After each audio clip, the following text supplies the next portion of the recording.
That's the fuel shut off, so the float bowl should be dry, empty now. I will try out the Wick carburetor next.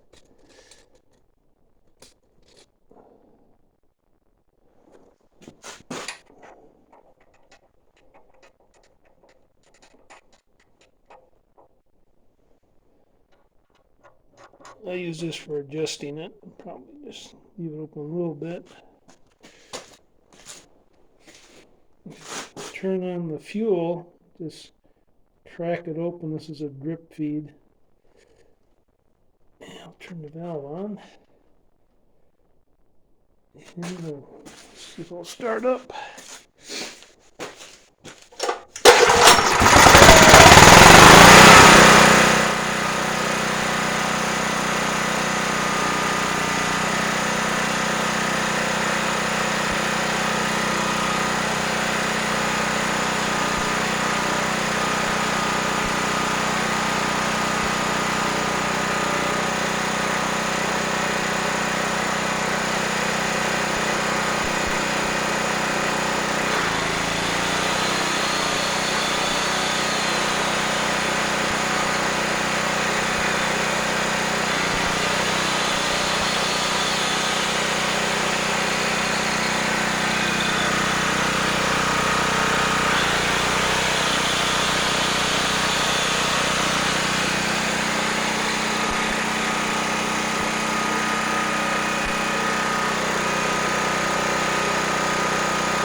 This is a Honda Easy 3500.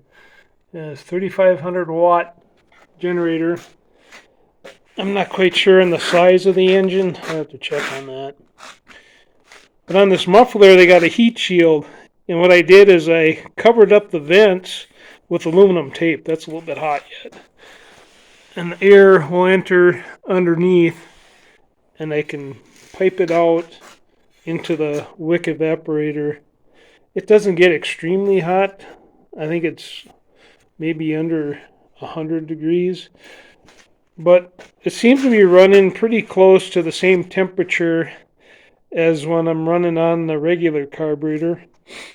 I left the regular carburetor hooked up, and I just turn off the fuel. This is the fuel shut off. That's what I was turning off to stop the flow of fuel into the carburetor. The float bowl is emptied out, and that's when I could run the Wick Vapor Carburetor. I left this on here, left the regular carburetor on there just the way it was, just so the ease of starting it. I can choke it, starts up easy, and then I can turn it off once the engine is warmed up. When I was running off the Wick Vapors, I could tell when I powered up the saw, it hesitated more than when it was running off the regular carburetor. Well, that's why I left that carburetor on it, because there's a governor in there that will govern the speed to maintain the RPM for the alternator. I don't want to mess with that, because you could ruin your alternator if you're running it at slow RPM and you try to draw a lot of power out of it. But I could tell when I powered on the saw, it hesitated more than when we were operating off the regular carburetor. But it was running it, so that is kind of positive. So that's what I have so far.